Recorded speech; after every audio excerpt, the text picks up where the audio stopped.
What's going on, AFL? We are back for a mid-season AFL Dynasty podcast. I am Josh. With me tonight is Magic. Magic, how's it going? Still the defending champ, so pretty good. Magic is live from his new office in his relatively new house. How long have you had this house now? About 9 weeks. Mm-hmm. It's that blurry thing behind you. Magic likes to make his background a mystery in case somebody Alex is going to do inappropriate things behind me. So. Apparently so. And then Stokes is also at his house with a box of Josh's Jacks in the background. That's right. Go Bills. Did you eat the cereal, Stokes, or is the cereal still in there? No, the cereal will remain in the box. I've always told myself I'm going to have a bowl of cereal on Super Bowl Sunday when the Bills are playing. God, I hope that's soon because that. Yeah, I know. I'm hoping that they'll still be good by the time I'm eating. The Bills finally make the Super Bowl 10 years from now, and Stokes is in the hospital with food poisoning. Yep, like sawdust by that point. But yeah, I'm gonna do it whenever that happens.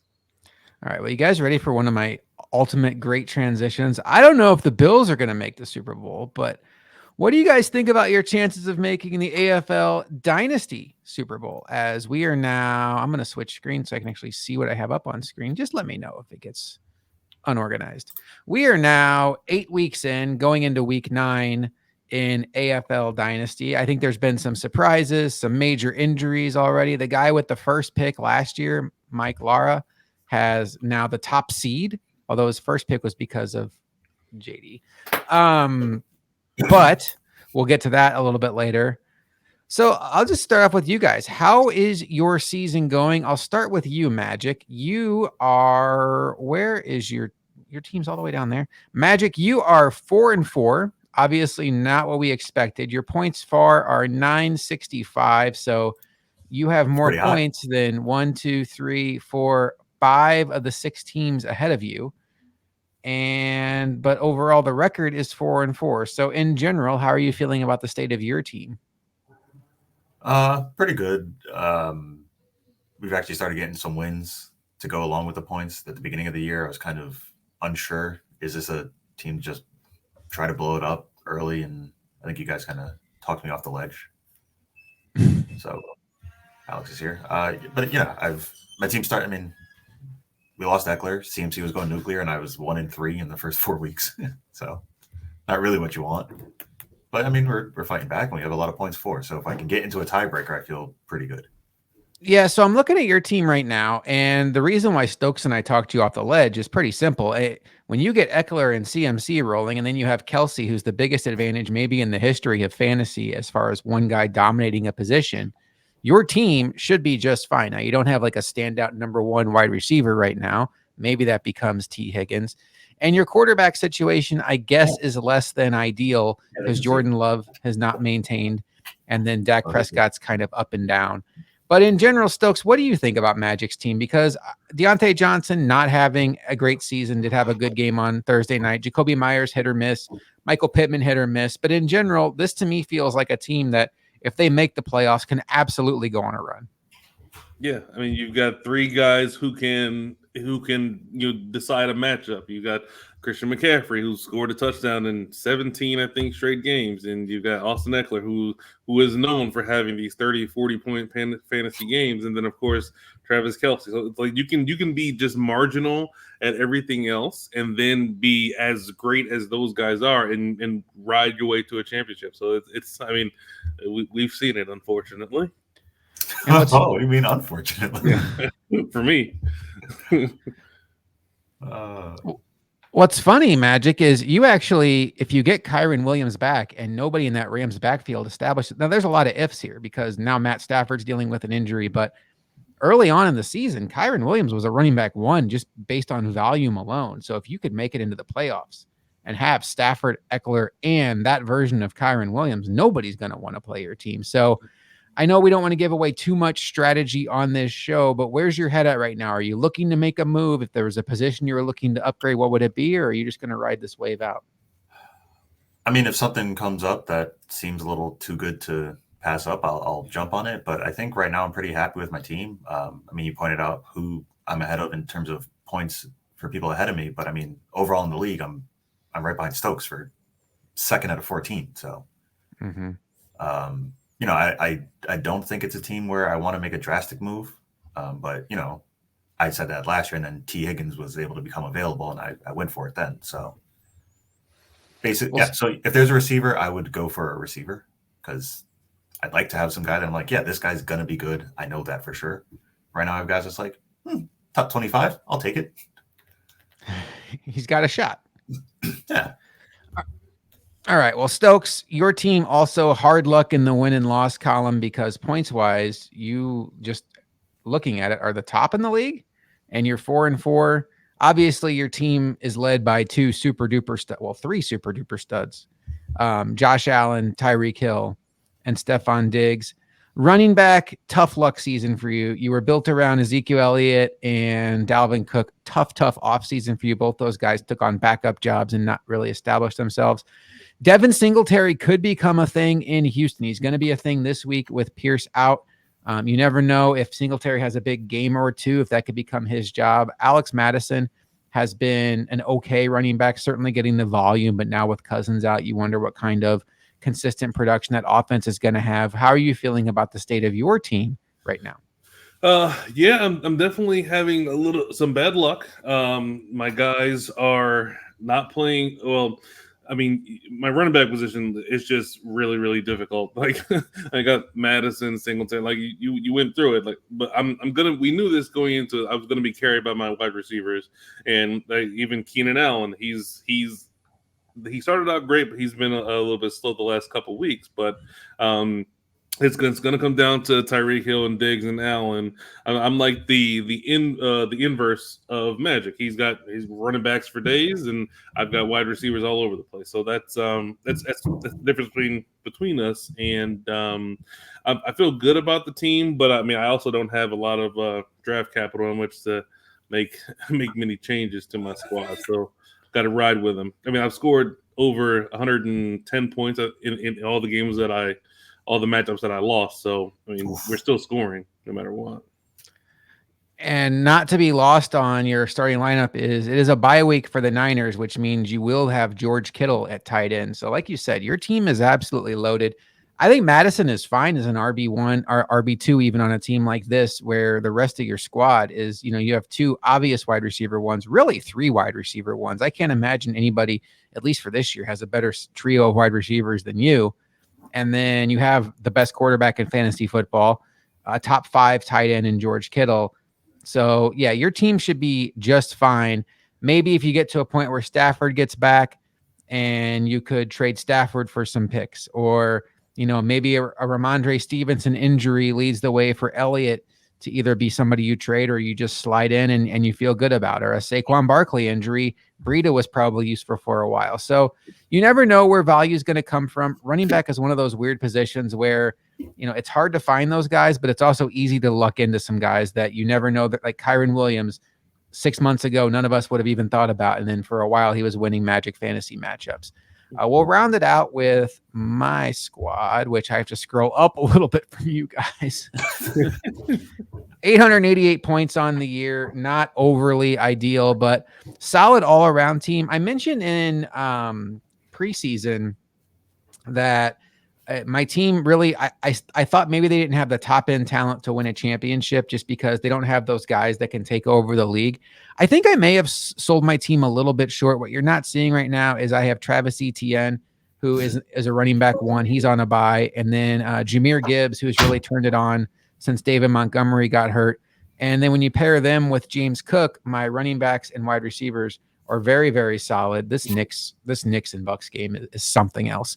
And then my wide receiver situation, CeeDee Lamb, Amari Cooper, DK Metcalf, very solid. CeeDee Lamb is a wide receiver one. Metcalf, when he plays, and Geno Smith is kind of a roller coaster, but overall, I think my team is fine. It really is the same question mark I had preseason. It's Deshaun Watson. And unfortunately, even the fact that we are 8 weeks into the season, I still have no idea what I'm getting for Deshaun Watson because he's missed so much time.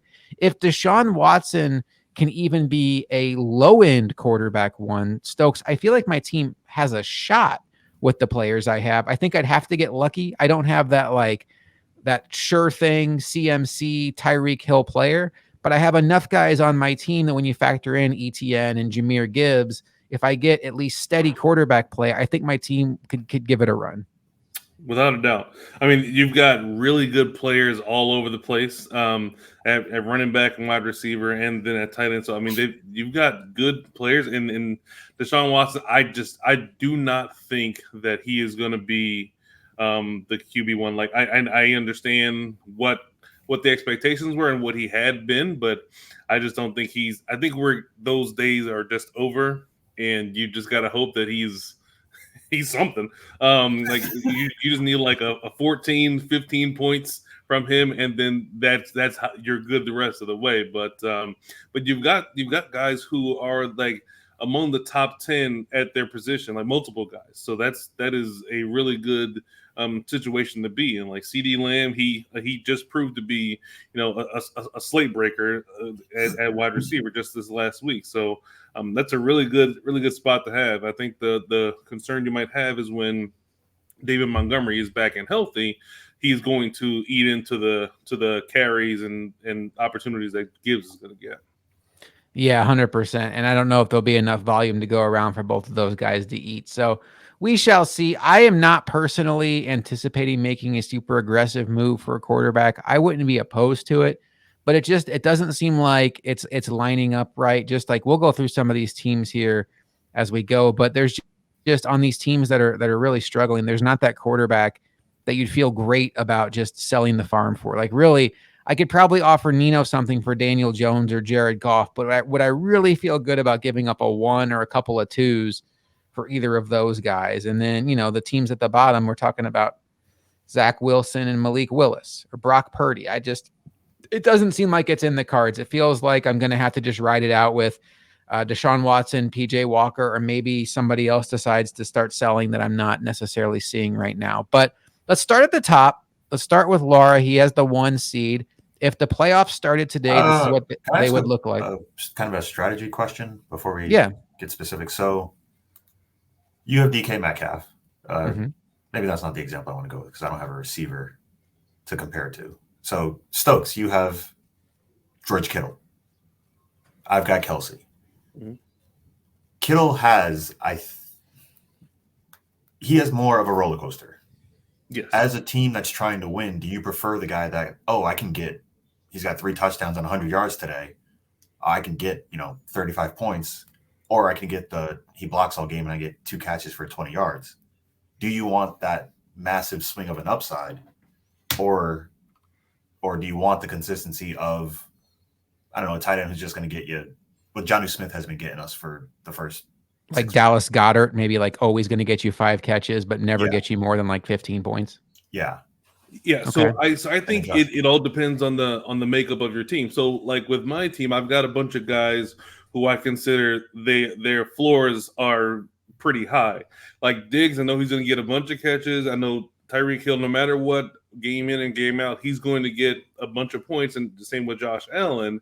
So I can manage having guys that are potential roller coasters, like George Kittle, like a guy like Madison. Like I can handle like games where it's going to be, I don't know what I'm going to get, but in the end, it's still going to put my score pretty in a pretty good range, just because I've got these guys that are going to get points no matter what. So. And I'm starting Taysom Hill this week. I mean, I have to, but I'm going to. And Taysom Hill, he can have a 20-point game, or he can have 3 carries for 4 yards and nothing. But because of the way the team is constructed, I can plan for that. So, to answer your question, I guess more directly, it depends. That's on the fence right there. Yeah. And Josh, how do you feel based on your roster? So my roster, I think my roster is good because I don't have a lot of those high variance players. I think I have a lot of guys that you kind of know what you're going to get week in and week out. But that's also why I don't necessarily think my team has a chance to win the whole thing because, I mean, you could see DK Metcalf go for 2 touchdowns, but in the Seahawks offense, is he really going to go for 2 touchdowns coupled with 200 yards? We just talked about Dallas Goedert. Is Amari Cooper with PJ Walker or what's left of Deshaun Watson ever going to break the slate like he did a few times when he was a Cowboy or a Raider? I guess CeeDee Lamb is that guy. In general, maybe it's one of my running backs like ETN or Cook, but in general, I think my team is almost begging. Like if I could swap out right now Dallas Goedert for George Kittle, I probably would just for this team because I think my team needs that. Yeah, no kidding. My team needs that George Kittle upside of, like he might get me 5 points this week, but if I'm going up against Magic in the playoffs and he has CMC and Eckler, I would almost need a game where CMC has a down game because Kittle puts up one of his 35-point games, and that would be the difference maker in the game. So I think with a team like mine, you'd like to have a couple like high variance players, like the classic Deshaun Jackson types built in there. But like a team like your guys is where you're consistently the highest scoring points in the league. And like your bread is buttered by 2 or 3 studs that you know what you're going to get from every week. I'm okay with a couple high variance guys in there because you never know where you're going to need it from. But in general, I would just go with the bird in hand approach. Like, Adam Thielen is just fine catching 9 catches for 80 yards every week. I don't even know who the example would be on the other end of the spectrum. Rashid Shaheed, Gabe Davis. I don't need that. I don't need that stress. I just need my role players to be role players. Holy cow, the Denver Nuggets floor is ugly. I mean, this tournament, good Lord. Okay. Anyway, good question though, Magic. Oh, thanks. Stokes, do you have any questions? No, Magic stole my question, so that's just, Okay. He stole your thunder, as they say. Way to go. As the callers say on Sports Talk. But, I think that is going to be stuff like that. And then understanding when the right time to sell is the biggest challenge in Dynasty, because we saw a trade this week that caught some people off guard. And let's start with Nino's team, because he was the one that sent Davante Adams out. And coming into the season, Nino's team looked really good. It had Saquon Barkley, Ramondre Stevenson, and then you had Miles Sanders, who at least coming into the season appeared to have a good chance at a full workload in Carolina. And then Nino had basically money in the couch cushion he found with Zach Moss out of the blue becoming a running back 1. But it really was his wide receivers that let him down, as Juju Smith-Schuster has done nothing. Deebo Samuel has gotten hurt. Rashad Bateman has done nothing. Terry McLaurin's had a down year. He's gotten some good production out of Reed, but it's been really hit or miss. DeAndre Hopkins and that entire Titans passing offense hasn't done much. And it's been a hard luck season for Nino. Stokes, he has a ring. He has a Super Bowl. So he has decided to kind of start to cash in the chips and play for the future. What did you think about the Davante Adams trade for Nino as he got a first-round pick back? Anytime he loses, I am very happy with, first of all. But it makes sense. It's one of those situations where you have to you got to commit to it, because you can't be half in the bag trying to rebuild, so to speak, and you get rid of the players who you don't think are gonna fit whatever you perceive your window to be. And this is one of those situations. I feel like he knew, like, right when he saw Daniel Jones is not good, like, okay, well, my season is essentially over, because he's like Daniel Jones. He's really, really bad, and you have those other guys who could potentially pick it up, but they were also playing poorly. So I feel like he doesn't need to trade Barkley, because Barkley he can still fit whatever window you need. But guys like Stevenson, Nuke, and those are the types of guys that he should probably move. And he stated on like Sunday evening or whatever, Monday, that he would trade Nuke, he would trade Davante, and he did. So it makes a lot of sense that those are very difficult decisions that you have to come to grips with. And I feel like he is analytical enough to understand it and obviously move on from a situation that is not going to fit what this season or the next. Magic, what do you think about I know, I was going to just kick it right back to Stokes after Magic hasn't talked for 5 minutes. What do you think about Zach Moss? Because I think if I was Nino, I would look at my team and say, okay, who's going to help me out next year and who's not? And the first name that stands out to me is a guy that there is just no way he sustains the success he had this year is Zach Moss. Jonathan Taylor will be back. There's no chance their plan going forward after paying Jonathan Taylor is going to be to continue to lighten his load. Maybe Zach Moss gets traded. Maybe he's on a different team, but it sure feels like a lot of the success that's happening in Indy is because of the scheme, because of the situation. Zach Moss still getting a lot of volume in Indy could help a team like a Stokes who is desperate for a running back. Would you be doing everything you could to trade a Zach Moss right now if you were Nino? You betcha. All right, Stokes. Completely agree. I completely agree. I mean, if you're going to do a tear down, tear it down. Like you said, look at who's going to be here next year. I mean, if I were him, I might also just let people know Scary Terry is on the block. He's a receiver who has been moved from my team to Flip to now Nino. Just move him again. I mean, it's not that he's bad, but does this guy have upside? His quarterback is Sam Howell. He's currently on a really hot streak, but we've seen what it's like when he's not. And it's like, I would get rid of McLaurin. I would get rid of Moss, just stack up picks and then try to do it our current first place team did and go from bottom to the top in one offseason.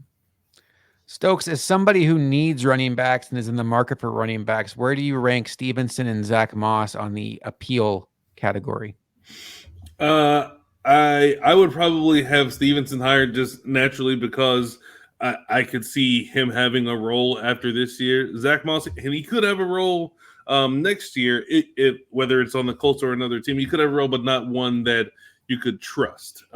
Stevenson, like Zeke, that they've been cannibalizing one another and over the course of the season, and I don't think that's going to go anywhere. But Zeke is not going to be there, I would think, next season. So yeah, Stevenson, he'd probably be higher on the chart as far as who I'd try to get. But in a situation like mine where I don't have a lot of draft picks, it would make it difficult for me to try and get Zach Moss when I just don't have a lot of confidence, because the more JT plays, I think the more they're going to give him more touches, because he's the better running back. But what Moss has done is undeniable. I am with you. I would move out these guys. I agree with you. I think Stevenson has more long-term value, although I do think there is a path. Holy cow, this Nuggets Mavericks game is like an all-star game. Their defense is optional and they are making every shot. And it is beautiful if you have the over. And that is not what this podcast is about. But I think Nino's team, there was some real chance here that he found himself losing value on a lot of guys. And I think moving off of Devontae Adams made sense. But let's take a look at it now from Lara's point of view. And guys, I don't mind this trade from his point of view because he does have Bijan Robinson, who should be a top 5 fantasy asset for the next 2 or 3 years at least. He does kind of have found money with Adam Thielen getting a new lease on life. Alvin Kamara has been an absolute machine since coming back from his suspension. And, Drake London has been okay. Calvin Ridley has been okay. Darren Waller is now injured.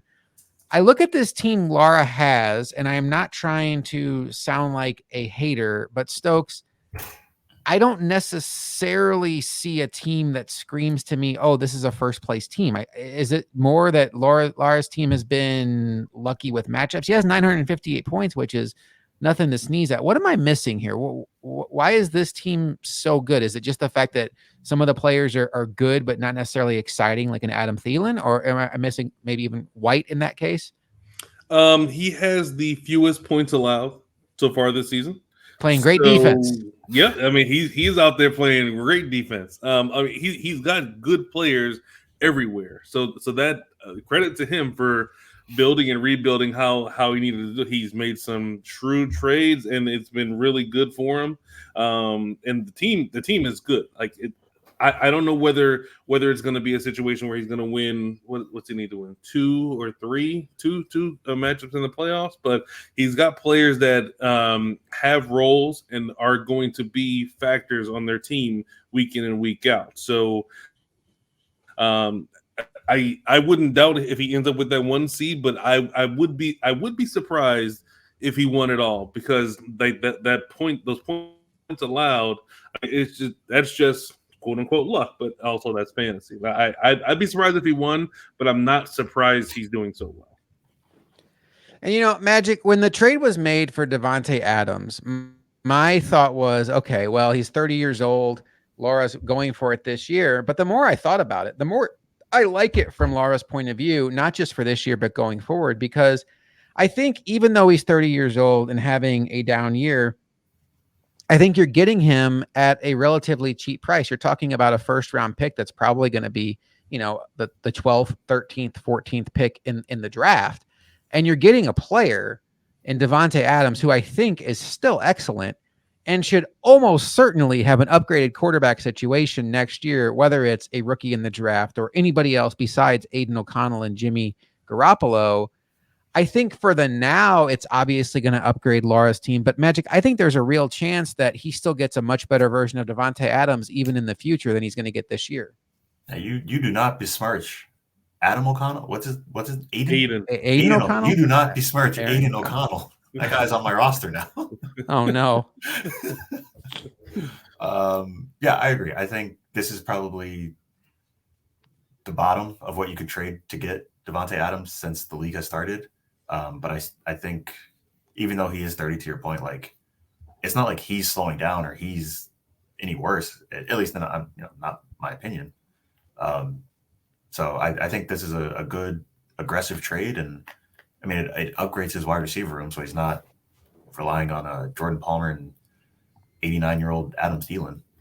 I mean, Jordan Palmer, the former backup quarterback, would not be a good receiver, but it's amazing to me that Josh is not the first name on your list since your BFF's name is Josh. But we are now going to move on to Swift Kick in the Hertz, which is RVD. He right now has the 2 seed, 928 or 926 points on the year. Jalen Hurts, which is about as good as it gets as far as fantasy quarterbacks go. Really, only the guy Stokes has been better this year. You have Isaiah Pacheco, DeAndre Swift at running back. Is there anybody on his bench that stands out? Najee Harris, no. Javonte Williams has been better this year. But I think as far as running backs go, I think these are all guys that, man, you want to talk about high variance players. Just based on the running backs he has, you could catch him on a week where they all put up 30 and he gets close to 200 points on you, or you catch him on a week where they don't put up 30 combined.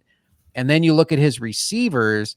I love Garrett Wilson. I don't love his quarterback situation. Ayuk has been very good this year. Part of that might be because Debo's been out. Tyler Lockett is always solid. Puka Nacua is found money. He was a top-end wide receiver and still really is. And Dotson. Stokes, in general, what do you think about this team? I'm looking. Oh, he has Sam Laporta at tight end too, so I feel really good about that, even though he's on a bye this week. This, to me, might be like the team that Magic was describing, where the quarterback is great and everybody else, you may not know what you're going to get, but there is a chance that this team just smashes. Yeah, absolutely. When you've got quite a few guys who have the potential to get that really, really high-end game, like that's what you don't want to see in the playoffs. You don't want to see these kind of guys that have 2 or 3 30-point games in the season, and you're praying like, okay, I hope this isn't the one, but you're doing it for like 4 or 5 type 4 games, and that's not what you want to see when you're in the playoffs. I think this is the type of team that you would see, and you'd be really, really worried, even if you're projected to outscore them by 20 points. That doesn't mean a whole lot, because those guys could go off, like you said, Nacua, Swift, Pacheco, he's got Javonte, Najee, like in Laporta, like he's got a lot of guys who have shown that they can have breakout types of games. What do you think about this squad, Magic? He's even got the Ravens defense. I mean, this guy's just loaded everywhere. I feel like, this team is kind of what we predicted it to be when we came on here a couple of months ago. We all to pat ourselves on the back. We did say, we thought Lara would take a step forward. He clearly has. And we said that RVD, I think we were like kind of fighting over our Super Bowl pick of RVD. So, this team has shown up and 5-3. Good job to the 3 people who got him that week. I think the good news is he should have all the goal line runs for the Eagles locked up between Hurts and Swift. The bad news is year one, it looked like he had the best running back situation possible when he had Swift, Najee, and Javonte Williams. And all of those guys, I think, are lesser versions of themselves now, although Swift is kind of has a new lease on life in Philadelphia. He's just not getting a ton of volume there. Costa's team at the outset was, I think, maybe the best team on paper, if not Magic's. And then now you have a situation where Tua is maybe in the conversation for best quarterback in the league, not named Mahomes. He's at least in that conversation. Jonathan Taylor started the season off as he was on IR, wink, wink, until he got that contract extension. And then Aaron Jones has been in and out of the lineup. But when you look at his squad, I don't know. I think there is a real upside to this team, even as early as this year. And there's been some things that haven't gone his way. Like, I do not think that the Desmond Ridder getting benched thing is going to be good for Kyle Pitts. I don't think Taylor Heineke has a track record of maximizing tight ends. I think the Justin Jefferson injury was really good for Jordan and Addison, and then Kirk Cousins went down. Can Josh Dobbs bring some of that back when he eventually becomes the starter, which is my bold prediction of Josh Dobbs? Maybe. And then Jalen Waddle has been good, but he's been clearly the second fiddle to Tyreek Hill in Miami. But when you have Jamar Chase, who has the highest target share of wide receivers in the entire sport, when you have Jonathan Taylor, who any given week can give you that running back one upside, and then you have a Tua to Waddle stack that any given week can get you 2 or 3 touchdowns. I think Costa's team, obviously they're set up great for the future, but I think Costa's team certainly has the horse's magic to make a playoff run this year and win the whole thing. Yeah, I agree. Aaron Jones has been kind of up and down for him, but based on last week, maybe Kenneth Walker is losing some run, and he's got Zach Charbonnet ready on the bench to just swap out for an RB2. That's a great point. Yeah, that's a great point. There, like you said, there's a lot of upside. We've seen Jalen Waddle over his first 2 years be a very consistent player, just different ways that he's consistent, but consistent. So I think this year is shown to be like an outlier so far. So if he just gets normal Waddle for the second half of the year, all of a sudden he's got Chase and Waddle, and it's just like, all right, cool. What do you do with 2 top 10 receivers? Yeah. And then Stokes, I think one of the things for Costa that worked out really well at the trade deadline was the Ravens did not make a move for a running back. They didn't trade for Derrick Henry or, Josh Jacobs or whoever would have been running back available. And now maybe by default, Gus Edwards is going to be the guy in that offense. If nothing else, he at least appears to be the goal line guy. He had 3 touchdowns the last time they were on the field. He's gotten double-digit touches every week since week 2. So maybe Costa has found himself an RB3 that can end up being like an RB2-ish because he hasn't gotten the season out of Khalil Herbert that I know he was counting on. And then the situation with Amari DeMarcado looked really good for a couple of weeks, and then that's not going to happen now. But I think maybe Gus Edwards is somebody that may not be a sexy name, but can make this team really, really tough to beat. Yeah. And when you have that guy, that all you're really hoping for is a couple goal line carries and a touchdown. That's all his role is on your team. Give me 6-8 points for a game, and we'll figure out the rest. And that's kind of what you want out of that flex position is a guy that's you're just expecting something small from him. And when you have those guys that are the high end type of guys that we've been talking about so far, it's a lot. It's going to be difficult. They're going to be a difficult out in the playoffs. As much as I don't want Costa to win too much, but I think also Addison, he'll probably take a step back. Well, of course, with the quarterback situation and when Jetta comes back. So that may dip into what he's got going on there. But he also has a couple good backups that could be in a good situation at that point. He's got Cameron Sutton and he's got Brandon Cook. So I don't even think he was thinking he would depend on Jordan Addison this season. He went, I think he traded, I want to say he traded for Cooks, I think. And then Sutton, of course, he's always going to be infamous for that first round pick trade forever. Cortland Sutton has, the Broncos offense has actually been sneaky pretty good this year. It's their defense that's been horrible, but I think Sutton has a chance to be a pretty useful player on his team. Let's move on to Nephew. Nephew's team, Noah, is 5-3. Another team that, like me, 880 points. So, in the landscape of the league, kind of middle of the pack, maybe a little fortunate like my team with some of the wins and losses. Noah has quarterback down pat. He's got Lamar Jackson. He's got Anthony Richardson on IR. And he's got Russell Wilson. So he has 3 quarterbacks that, when healthy, 2 of them are in that quarterback 1 conversation. And Russell Wilson is on the edge of it at this point. And he has Lamar Jackson's direct backup in Tyler Huntley. And he has Dobbs, who at some point this season will be throwing passes to Justin Jefferson in Minnesota, which is never a bad thing. But the James Conner injury really stings. His running back situation is tough. He's got to start 2 backups in Algier and Spears because he doesn't really have better options on his bench. You're looking at it right now. It's Ahmed, it's Michael Carter. So those are his starters. But his wide receiver situation is carried by A.J. Brown. Look, I think Nephew has done a fantastic job to get to 5-3. I think for it to sustain, he's going to need some luck along the way. Luck in the form of, and you don't want to ever say it like this because it sounds like you're hoping for injuries, but if Raheem Mostert goes down while Devin Achane is still hurt, then Jeff Wilson is probably instantly a running back 1 with the way they run the ball in San Francisco. If either Derrick Henry or Bijan Robinson go down, I think he has a very high volume option in Spears and Algier. But Stokes, I have a hard time right now, as great as Lamar Jackson and A.J. Brown are, seeing this team sustain. Yeah, the only guy on that squad that you can see that could be slate breaker-ish is A.J. Brown, and he's had a run that has been ridiculous. But outside of that, you've got guys that you can't really depend upon. And like my running back situation is pretty bad. I think his running back situation is worse than mine. And that takes some doing. So he really just needs a few injuries. Like if he's gonna make a run in the playoffs. But AJ Brown, he is really, really good.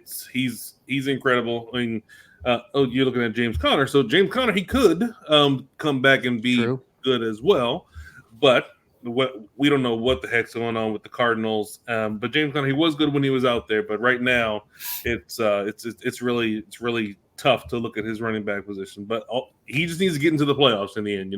Just get me there and then let the chips fall with it, man. And he is set up nicely for the future. He has 2 picks coming up in this upcoming draft. One is Stokes, one is his. Both are right now on track to be, back half of the first round picks, but he can do some damage and kind of rebuild that pipeline for his team. Because right now, I mean, there are some good pieces in place. And I do think when Anthony Richardson comes back healthy, I think if he can give it a month into next season and Richardson looks as good as we thought he was going to look this year, at least for fantasy, he can trade Lamar Jackson or Anthony Richardson for a lot of assets, because this is a quarterback needy league, as most dynasty leagues are. All right, Magic, when you look at this team, anything stand out to you? I know Stokes and I just kind of covered a lot of it. I don't know what all we left, but anything stand out to you? He does have Amon-Ra St. Brown on bye this week. Oh, yeah, great call. We totally missed him. Yeah, wide receiver 9 got overlooked.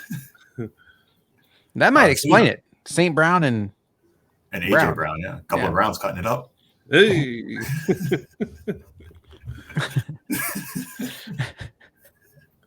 That's all I had. I mean, that's a great point, though. We totally overlooked maybe his second best player. So not a good. And as Stokes said, if they get James Conner back, then you never know.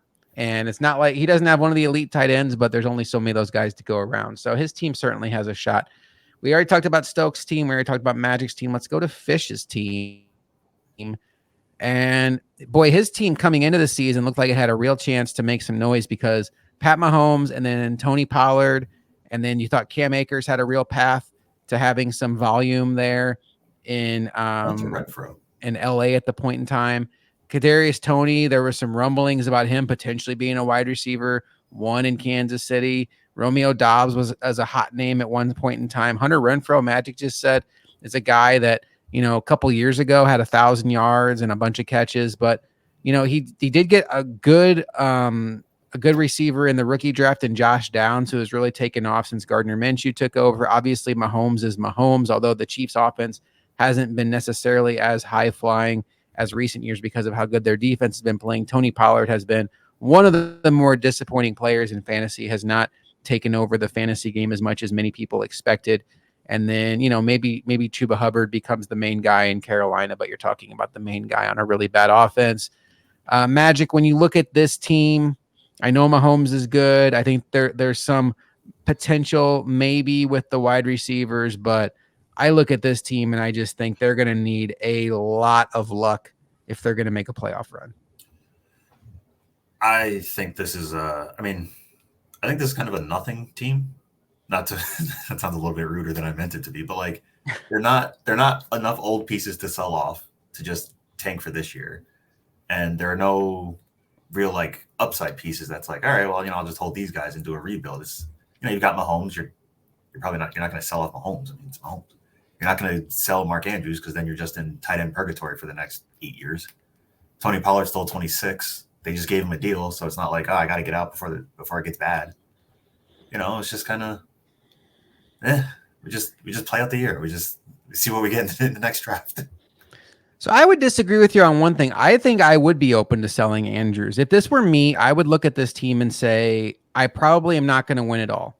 And I think Andrews is the one piece here that a team that just is missing that tight end, like maybe the team we just talked about, Noah, looks at it. He has 2 first-round picks, and he's like, man, if I just got a tight end, I get Connor back. Noah, talk to me before you ever make this trade. I'm just throwing an example out there. But that to me is the one trade piece. What do you think, Stokes? I don't think Josh Downs has shown enough. Plus, I don't know it's a guy that he really would want to trade at this point. Maybe Chris Godwin, but those days kind of seem to be over. To me, Mark Andrews, what do you see here? Anything that stands out to you as far as a trade piece goes? Yeah, Godwin or Andrews. Those are the only 2 guys that I could see that would be worth putting out there. With Fish being a Cowboys fan, it'll probably be even more difficult for him to trade Pollard just because fandom makes you value your guys a little bit more than their Not Fish. Yeah. Fish doesn't value his guys more than when he said that Dak Prescott's the 4th best quarterback in football. Well, not Fish. That is Dak Prescott, the fantasy champion. You guys put some respect on his name. It's true. He led you to a Super Bowl so those would probably be the 2 guys I would look at as far as thinking about trading, because like if he's not a bit diluted, he would see, like as you said, this isn't going to be the team.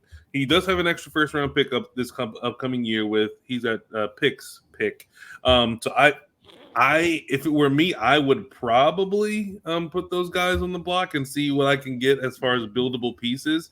And maybe you try to get a tight end when in trading Andrews and a pick, or just a flat out draft pick, because I don't see the ceiling as a Super Bowl with this squad.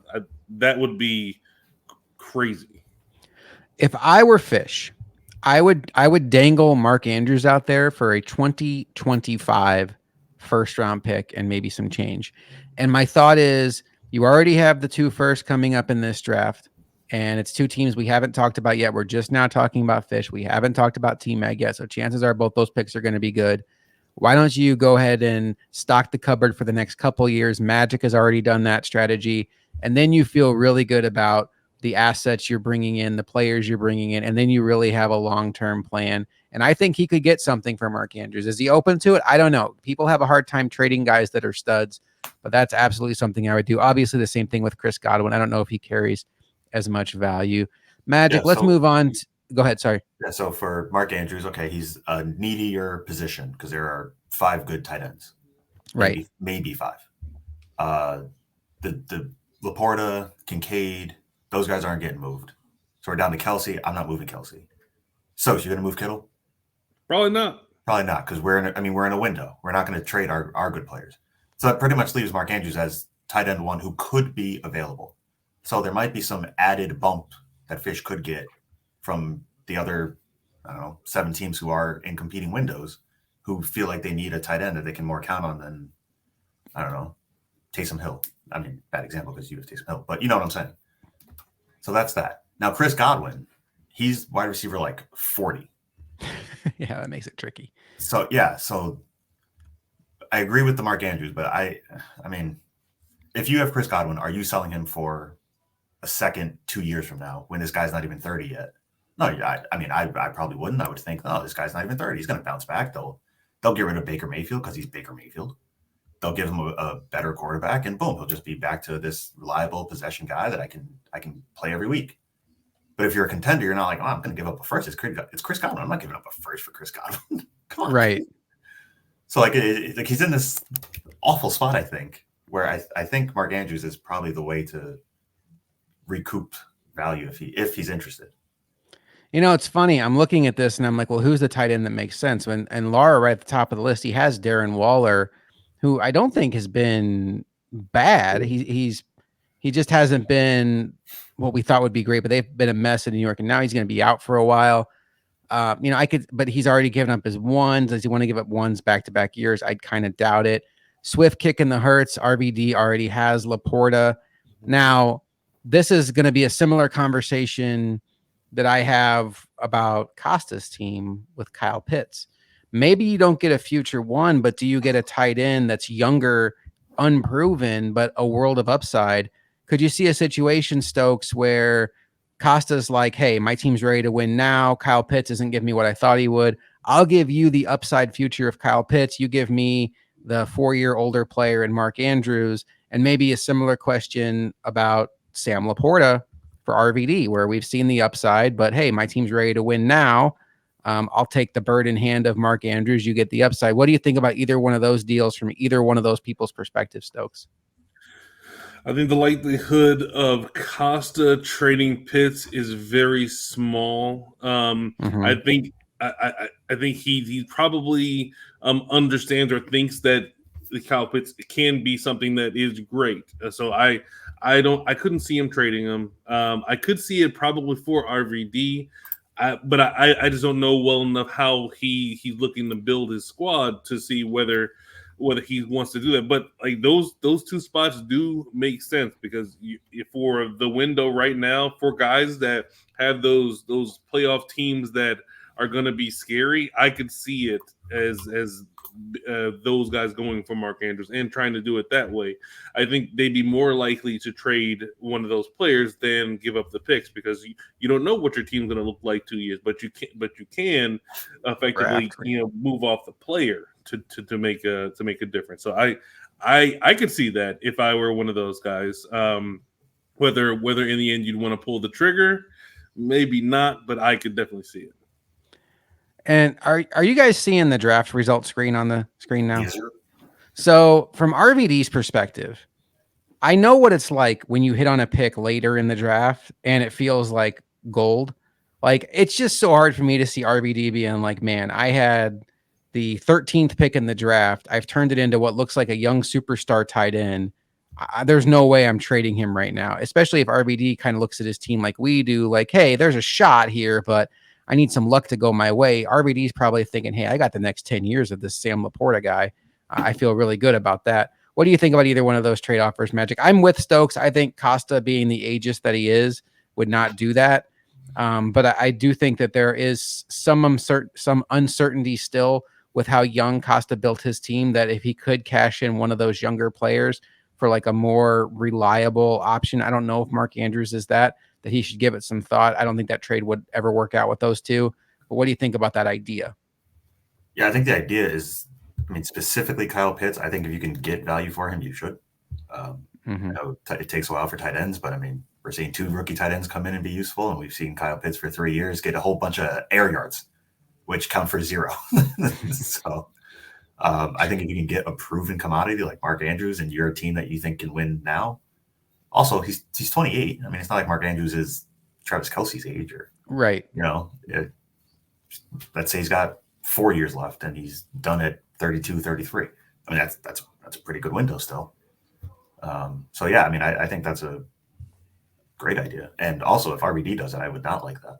So that means it's probably a good deal for him.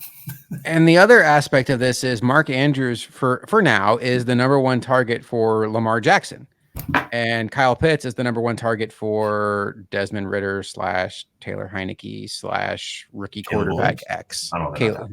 They're not going to be that bad. So, yeah, it's also the quarterback situation. And, they did draft Zay Flowers, but there was a lot of talk about, they signed Odell, and that has not worked out. Or, they what else did they do? There was another receiver that I thought they traded for that hasn't worked out. Bateman, they drafted in the first round that didn't work out. So, Hollywood Brown. Hollywood Brown is now an Arizona Cardinals. So a lot of investments there that have not worked out. Let's talk about Vane's team, as they are, I hope if I give the record here, 4-4, points for 809, 827 points against. I'm going to take a look at his bench. Now, his quarterback situation is interesting. He has CJ Stroud, who has been very, very good. He has Kyler Murray coming back from PUP, maybe as soon as this week. Maybe Vane's somebody I should talk to about trades. And because of all of the uncertainty, either Vane hasn't checked his lineup yet this week, or he is choosing to start Baker Mayfield over CJ Stroud. And then he has Derrick Henry, which, great player, but on a team, let me take a look at the rest of his team. Chris Olave, Devontae Smith, Josh Jacobs. Okay, I like what I'm seeing. His bench does not have much at all. Very weak bench. I don't see outside of the quarterback situation. So Noah Fant is his tight end. We talked about Hollywood Brown, a very useful wide receiver. I like all three of his receivers. I really like Derrick Henry. If Darrell Henderson continues to get the volume while Kyron Williams is out, that certainly could be a useful player for him. I don't know, Stokes. I think this team has some sneaky potential here. I don't necessarily think any of these guys are studs except for Henry, but I think all these guys are useful enough that it'd be hard for me to be like, this team has no shot. He'd be a prime candidate for that 2025 first for Mark Andrews. Like that, his tight end spot is not great. I know he's got a Kwanku on the bench, but you can't give that to be a predictable type of player. So if he added Andrews along with the guys that he has currently, he can elevate himself to get to that playoff area. So and also he's got 4 starting quarterbacks on the team essentially. So like this is about that time to dangle 1 or 2 of them. We know that Kyler Murray has the upside of a QB1. So if that's who he thinks is going to be his guy in the future, that's the guy you could actually try to trade the other ones, whether it's Stroud or whether it's I don't know whether anyone's going to trade you for Pickett, but like he's got some quarterbacks who he has an opportunity to get something for him, especially when you can only start one of them. Yeah, and then I kind of glossed over Josh Jacobs because he's down there in the flex, but him and Henry, really nice running back pairing. So we shall see. I think a lot of it will be how does Kyler Murray look if he's able to play this week. That would certainly help Vane's situation because he has struck gold, I think, with CJ Stroud. That should be his long-term answer at quarterback. So I like his team. Joey B and the boys, T-Mag's team, they are 3-5. Ooh, another tough luck team. 931 points for 3-5. That is a tough spot to be in. Quarterbacked by Joe Burrow, Raheem Mostert, and Kenneth Walker. Good running back situation. Wide receiver Tyler Boyd, Rondale Moore, and Gabe Davis. Hoping there's more receivers on the bench. Geno Smith, good backup quarterback. Kareem Hunt could be a useful running back, depending on what happens with Ford. Did he also have Ford? I did see that. Yeah, he has Ford. So he has the Cleveland Brown running back situation. He has David Montgomery. That's really good. The wide receiver. Oh, there it is. The wide receiver situation, just awful. Justin Jefferson on IR. Jerry Jeudy not doing anything this year. Boy, oh boy. So Justin Jefferson, even if he comes back, is not going to have Kirk Cousins. With the way Mostert's playing, with the way Burrow looks coming back off of injury, I would say this team has a chance. And now that he has the Cleveland Browns running back situation, I would say this team had a chance to do something special this year. But boy, there's just way too much uncertainty at wide receiver for me, Magic, to take this team too seriously. I think this is the kind of team that, yeah, they have 931 points, but I would guess that it's probably 150 points one week, 70 the next week. It's a roller coaster that when you add it all up, it looks good, but it's probably not super consistent. I mean, you talk about the Browns running back room on lock. Nick Chubb is on IR on his team. Oh, I mean, he's got he's all in on the Browns, baby. I mean, this looks like it's a good team. I mean, especially in a 14-team league where we start 10 people, 10 players a week. I mean, this looks like it should be a playoff contender. Evan Ingram too. Yeah. Yeah. I mean, it's fantasy. This is unlucky. I don't think this is a blow it up team. I mean, Raheem Mostert, maybe you move because you assume there's not going to be value there next year. And if you think you're out of it this year, like Nino did, the sooner you pull the ripcord, the more value you can get, I think. Because if you're first to the table, people still have stuff to give you. So I don't know, man. This is just really unlucky. Stokes, I feel like this is a team you need to be on the horn with because yes, you are definitely you're definitely presenting a little bit of a light to me. When you look at his team, he's been outscored by Lara by 20 points. Lara's 8-0, he's 3-5. It's just one of the fantasy sports that's just crazy. But yeah, like Mostert, you would definitely want to move him because one, he has an injury history that makes him a little bit tough to depend upon, and also he doesn't have a good window here. But on the flip side, Pick doesn't have his first, so if he tanks it out, he's not really reaping the complete benefit of ripping his team down. So it would help this second round pick, of course, but I would imagine that he's going to continue to try and win because why not? He doesn't have his first anyway. But there'll probably be some conversations, I think, in the near future with his running backs. Yeah, who does have his first? Who's that? No, I'm actually someone Fish. I'm pretty sure. Oh. Yeah, Stokes, you need to call him up because Montgomery, either one of the Browns running backs, Walker or Mostert, would look mighty nice on your team. That really seems like they're just one running back away. Let's move on to Bailey and his squad. Let's check the bench first. He's got Trevor Lawrence on the bench. Outside of that, Jaylen Warren, Robert Woods, Christian Kirk on the bench, who up until last week was a top 10 wide receiver since week 2. That's an unbelievable stat. Jamison Williams has not really panned out. Michael Mayer has been okay. And then, so because Trevor Lawrence is on a bye, he's got Sam Howell at quarterback. Joe Mixon and Damon Pierce, decent, not great. Mike Evans, Christian Watson, George Pickens. Again, you want to talk about roller coaster wide receivers. These are the roller coaster wide receivers to end all roller coaster wide receivers. TJ Hawkinson is probably another one of those tight ends that we left out of the conversation of good tight ends. He gets lost in the shuffle. And then Brian Robinson has been a really solid back for the Commanders. So I think there's talent on this team. I think Damian Pierce is probably having a down year based on the expectations he set last year, and now he's out for the year. Stokes, it seems like you moved off him at the right time. Joe Mixon's arrow at least appears to be pointing up for recent weeks. Christian Watson has not been able to get it off the ground this year. I have a tough time, Stokes, seeing this team really amounting to much absent like a CMC injury where Eli Mitchell becomes a running back 1. Kirk is nice, but all in all, there's just not enough here, I don't think, to make a real serious run. I think this is probably a team, especially given his record of 3-5 and only 858 points, probably should be in sell mode. Yeah, I agree there. I feel like he's got guys that you think can be good players. Like he's got, like you said, Hawkinson. He's got high-end type of variance guys like Christian Watson. He could be a high-end variance guy. Brian Robinson, he can have a 2 or 3 touchdown game just as easily as he can have a 30-yard game. Mike Evans as well. Like sometimes Baker targets him often, sometimes he doesn't. and I think he should come off of Joe Mixon, because everything that we see or hear about Joe Mixon, like, either this is his last year or like he's going to be somewhere else.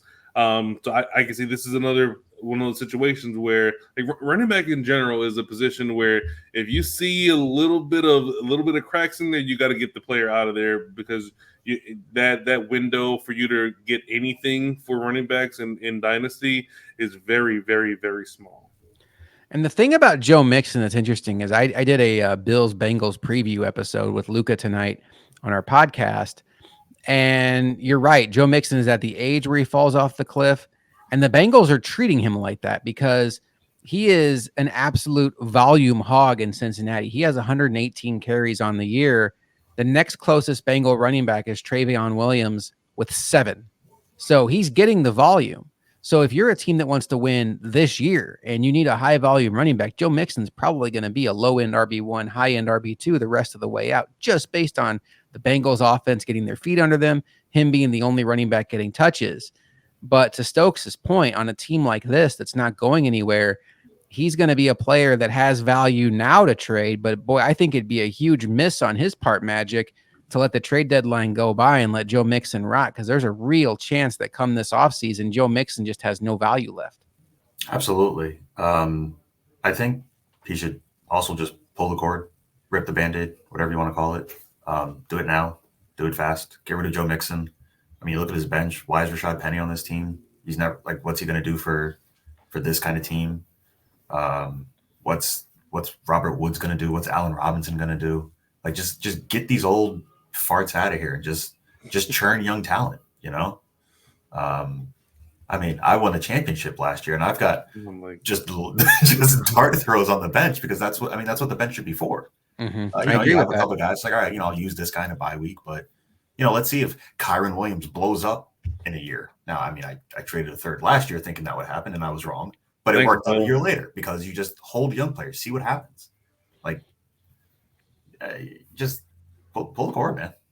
So you're not a fan of Gerald Everett on his bench? No. I mean, he's got Michael Mayer, so, there's a young guy. Gerald Everett, who's 29, feels like he's been in the league for 30 years. Paris Campbell, like, what's Paris Campbell doing? I mean, he's 26, but, like, we know he's not doing anything. He went to the Giants. Mm-hmm. We know he's not doing anything. Also, you said Trevor Lawrence is on the bench because he's on bye. I think Trevor Lawrence should just be on the bench and just ride the roller coaster of Sam Howell. Ooh. I mean, that's a hot take. Like, what's this guy need consistency for? Cool. That's true. I can get 15 to 18, or I can get 8 to 32. I think the idea of Trevor Lawrence has been a lot higher than the actual reality of Trevor Lawrence. I agree. QB1 last week, Sam Howell. Look at that. Against the Eagles, no less. All right. We have Flips Breesty boys. He has Zach Wilson at starting quarterback because Aaron Rodgers is on IR. That's a tough spot to a season. Was that Phillip Rivers? Oh, no. Okay. I was like, holy cow, Flip. Breece Hall. This guy even in the player pool? No kidding. Breece Hall and Roshan Johnson at running back. I think Roshan Johnson still has a chance to be a nice player. And to Magic's point, like, that's the exact kind of player you want on your roster. I mean, he was a higher pick. He's going to be around for a while, but, like, just a player that get a rookie who is in a running back rotation. You never know when he could end up being the guy in that situation. Nico Collins, Cooper Kupp, Zay Flowers. Really like Zay Flowers and Dalton Kincaid and Jackson Smith and Jigba there. So Flip is doing it the right way. He has a bunch of young talent. Malik Willis, still a very high upside athlete, probably never going to be a starting quarterback in the league, but you just never know. But he's got a bunch of young players on his bench. This is exactly what Magic was talking about. Is there a chance that, like, most of these guys amount to nothing in the NFL? Most likely, but you just never know that week that Josh Jacobs goes down, Zamir White gets a shot, and all of a sudden Zamir White is the new Kyron Williams. There's no need to have an Allen Robinson on your bench. You could say the same thing about Travis Scott or Tyler Scott here, 22-year-old rookie. The Bears don't exactly have a plethora of weapons. Maybe he has a blow-up game, and all of a sudden he bursts onto the scene. I like Marvin Mims a lot. I think there's a chance that Marvin Mims is nothing more than like a low-end Deshaun Jackson, where it's all about high ADOT, all about, he's only going to get 3 or 4 catches a game, so you just better hope one of them's in the end zone. But incredible athlete. I like this team. They have a lot of youth, but Brees Hall not being 100-ish%, not having another good running back to go with him right now.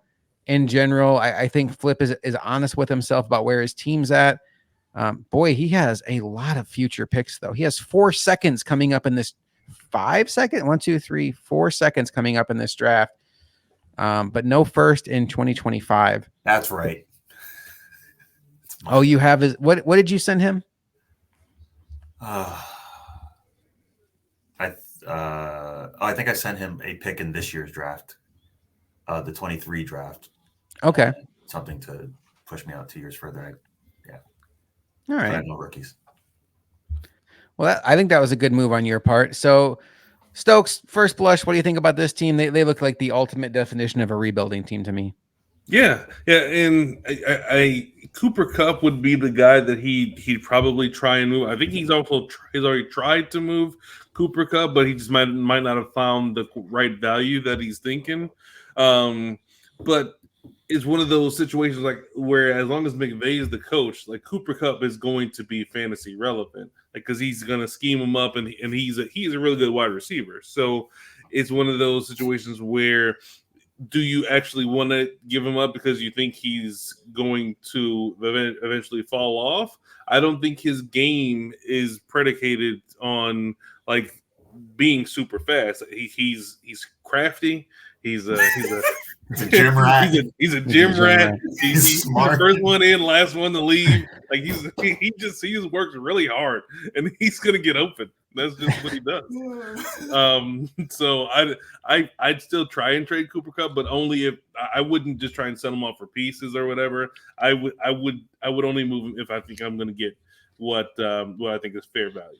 What do you think is fair value?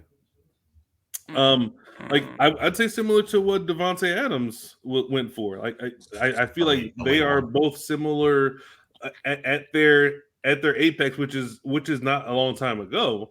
At their apex, they were still like top 2, 3 type of wide receivers, and Devontae Adams, he's not in that same offense, but Kupp is.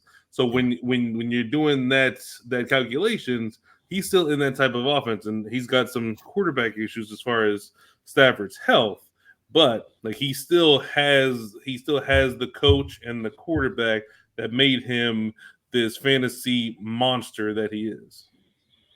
I agree with that. I think a 1 would be good. I like what Flip did trading his 2025 1. I think that makes sense for both of you guys, because if he's honest with himself, his team's going to be bad this year. He's going to get the benefit of being bad that 2024 first. And then he has all these seconds. He's projecting his team's better by the time that 2025 first comes around. Now, if he could trade Cooper Kupp for like another second and then a 1 in the future, I think that would be a really sharp move by him. But yeah, I mean, at this point, is he going to get great value for Kupp when Stafford's out or Stafford's hurt? And then, who knows? There was a 2-game stretch where Cooper Kupp reminded us how good he could be. And then, things happened again that have seemed to happen a lot for the Rams. The last team we're going to look at here, JD. And I will say, when the rookie draft happened, we all kind of rolled our eyes at Rashee Rice. JD has himself a player with Rashee Rice, and maybe even a good one. I mean, he's a player, and at least that's what his employee card says. He's a player, but he seems to matter within the scope of the Chiefs offense, and it's not like Sky Moore or MVS or Kadarius Toney are really differentiating themselves. This is a guy they took in the second round. His target share is starting to be a little bit more consistently above 5 every week. So there's only been 1 week since week 2 that it hasn't been above 5. So I could see this pick paying off for him. But, when you look under the hood of this team, I really hope he has a bunch of picks. He doesn't. He has basically all of his stock picks. The problem with JD's team is, I feel like Magic is looking at this bench. You have the Niners fullback. Okay. Let's think about that for a second. You have a 26-year-old running back in Ronald Jones who's not even on a team. So what kind of lotto ticket is that? All right. Keaton Mitchell, love it. Love it. That's exactly what should be on your bench, because All of a sudden, Gus Edwards goes down. You never know. Noah Brown, 27-year-old on the Texans. Okay, Richie James, 28-year-old who can't get a snap on the Chiefs. Scotty Miller. Hey, he got a touchdown, didn't he? He did catch a touchdown last week. What a memorable one that was. Okay, so Tyquan Thornton. Look, I don't want to pile on JD. This could happen to any of us. He's got Leonard Fournette, who was picked up by the Bills this week. Pierre Strong is the third string running back on Cleveland that's already lost their first string running back. But like he's still currently the third string running back, not the second string. He's got Will Levis. That could be something. He's got Justin Fields. My issue with JD's team all along, Stokes, is I think he needs to sell, but I don't know what he can sell. Like, what here are you really wanting to get your hands on? DJ Moore? DJ Moore and Justin Fields would be the only pieces that you'd be able to sell, but at the same time, those guys are young enough to where if he plans on being decent in the future, those guys can be part of that. And what we were talking about when we were discussing his team was Fields is good enough to actually win you a couple games, and he showed that. And when he was playing, like, he can put together really good performances. And when you have a team like his, you don't really want those really good performances. So you do, in the sense that you want to see it, but like I don't want for his 50-point or 40-point performance to pull me out of the number one overall pick to down to number 2 or 3 when there's a guy like Bijan Robinson, or the first year we had the draft where there was a consensus number 1 overall pick. So it's really one of those situations where I would probably trade Fields, or try to, at the very least. And you have a guy that's going to start in Will Levis, so it's not like you're going to nobody. But what he's got working for him right now, having to put Leonard Fournette out there as your starting running back, that's just really, really sad. I feel bad laughing at his team, but this is really bad, man.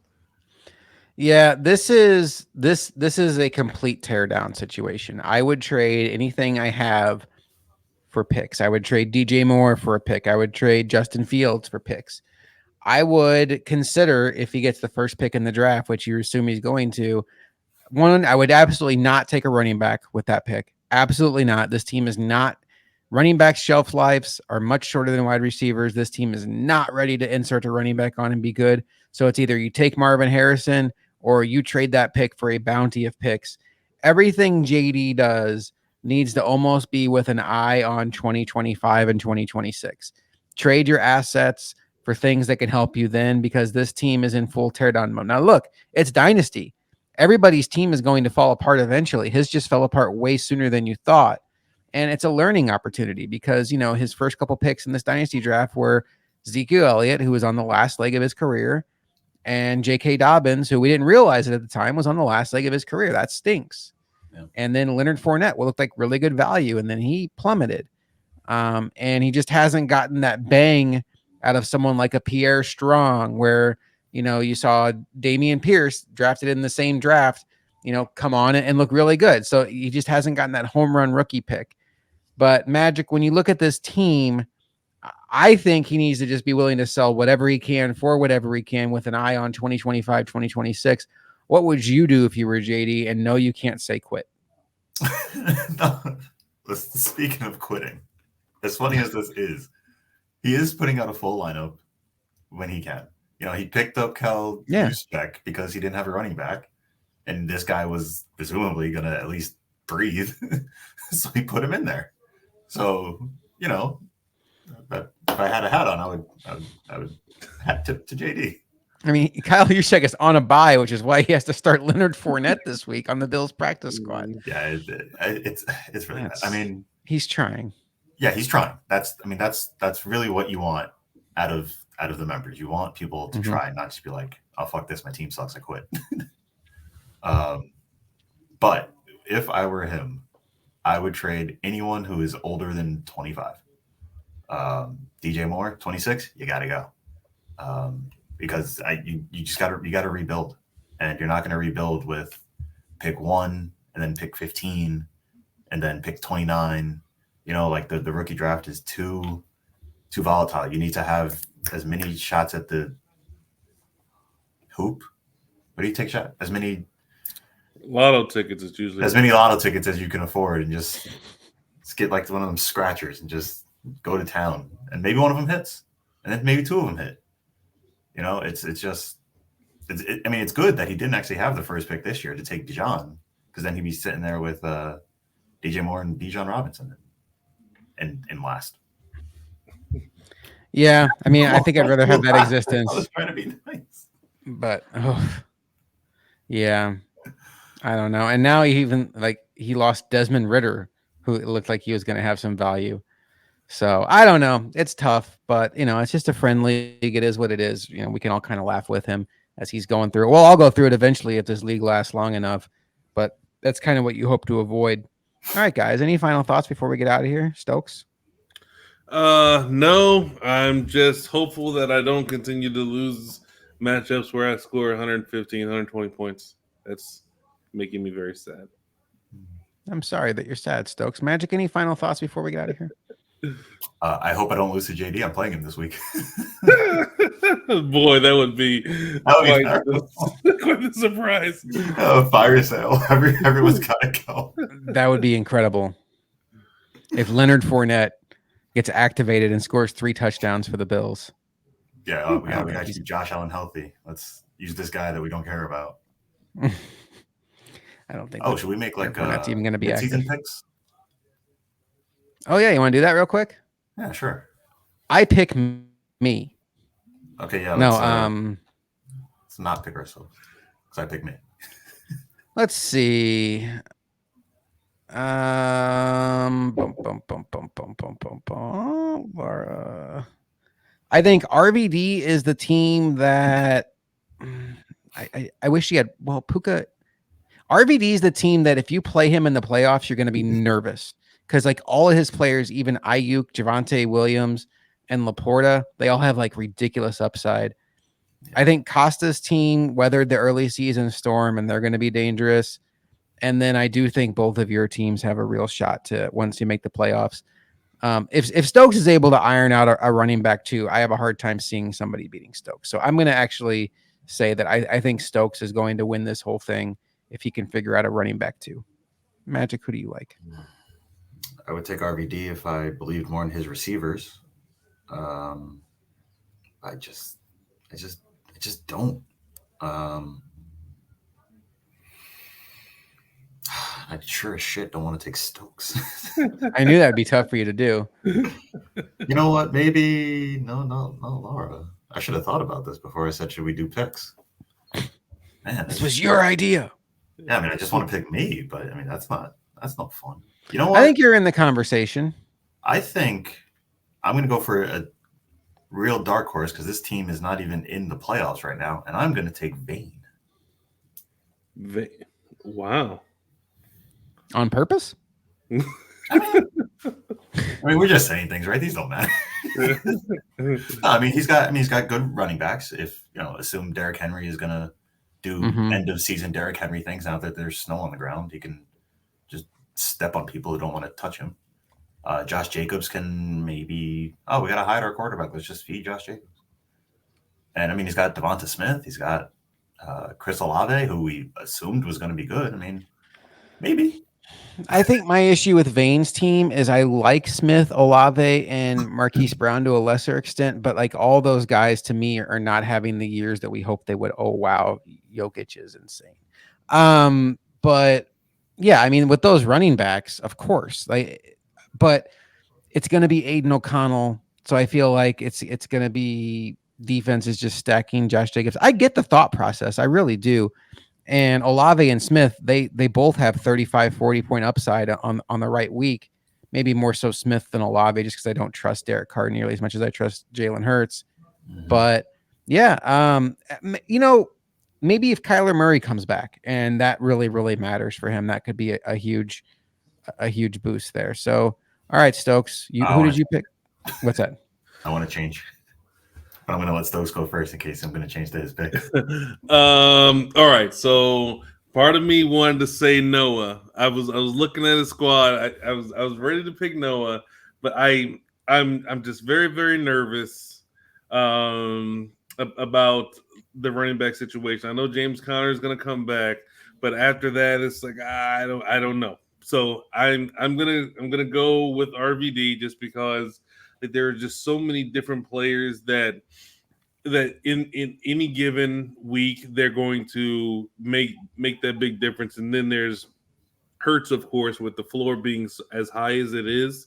Like you can get that variance everywhere else, and by the end of the year, I could see Puka Nacua being like the actual number one on the Rams offense. So that's I'm gonna go with RVD. I don't know whether I said that when we did it before, but that's who I'm gonna pick if I can't pick myself. I'm picking Stokes and I'm picking, I think Costa. I think those are the two teams that I think have a real leg up. I really like Magic's team. I worry about the receivers, but man, you can get such a head start if you get that 35 Kelsey week. And then you also have Eckler. I mean, you can get close to 100 points out of Eckler, Kelsey, and CMC any given week. And then at that point, it just doesn't matter what everybody else does. So, I mean, nobody wants to see that in the playoffs. Those would be the three main teams. Let me take one more look at Lara here. Nobody wanted to see me in last year's playoffs. Oh my god! I think some people didn't have to. They just Lara's team reminds me a lot of my team, where it's like it's not hard to see why they have success, but it's just like who do you trust, right? Like Rashad White or Austin Eckler, James Cook or Austin Eckler, Bijan Robinson or CMC, Travis Etienne or CNC. That's where I think Lara and my teams just kind of fall short. He maybe has a little bit more upside with some of his guys than I do, but in general, I think Lara and I are kind of in the same boat where there's just a little bit more upside on some of these other squads. All right, Magic, who's your team number 2?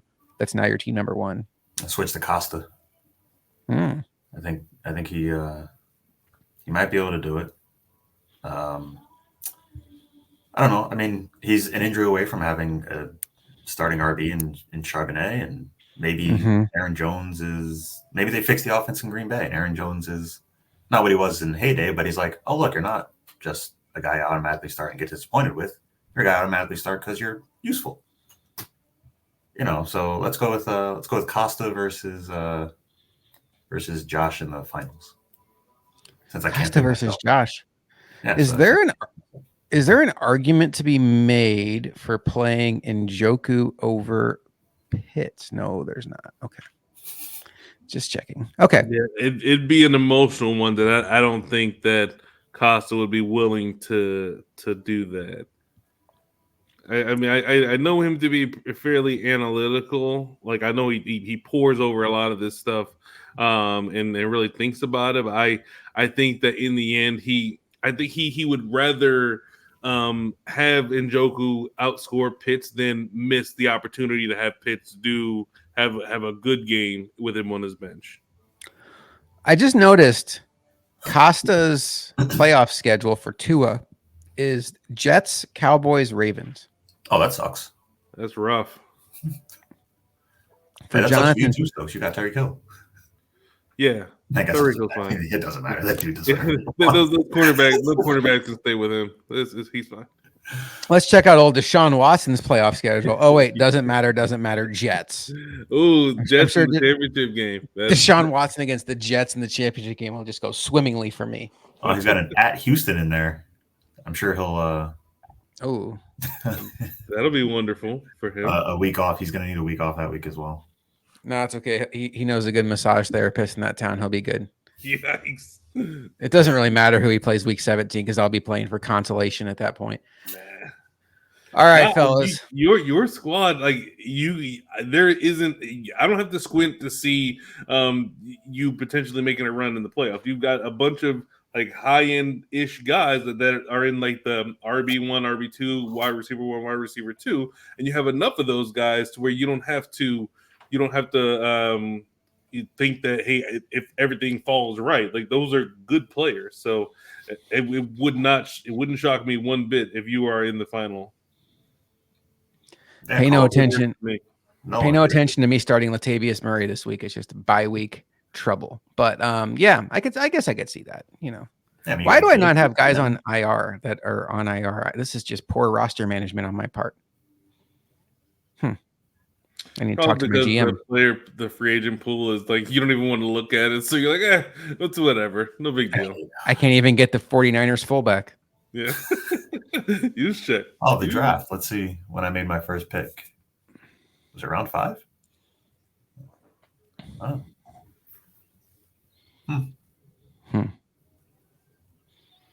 You All didn't right. have any other pick? Nope. Any I got, I sent away. Doesn't look like anybody really dominated with the picks they took from you. Josh Well, I Downs mean- was interesting. I mean, when you're at the end of the round, it's a little bit hard. Yeah, Why were you at the end of Not the like round? you guys would know. that's true. Yeah, that's true. I picked Jahmyr Gibbs 2nd overall. Lucky me. Yeah. Good thing you had the ammo to go It's do working that. out right now. Yeah, I should trade him for Bijan. Yes. All right. Good All right, luck. fellas. This has been fun. Hope you guys enjoyed it. We will bring a postseason podcast, you think? What do you think? Yeah, Playoff cool. preview podcast? Yeah, definitely a preview, and maybe we have people come on as guests. Yeah. That'd be good. Maybe whoever won the championship can go ahead and come on. Hopefully it's one of us, but I mean, hopefully it's Yeah, that way we near have to you, invite Josh. someone Then we Yeah. Old AFL style where it's like, hey, Stokes, are you free? Hey, Stokes, are you free? Yeah. Hey, Han, are you free? Oh, the All good right. old days. Well, this was fun. We will talk to you all next time on the AFL Dynasty Pod.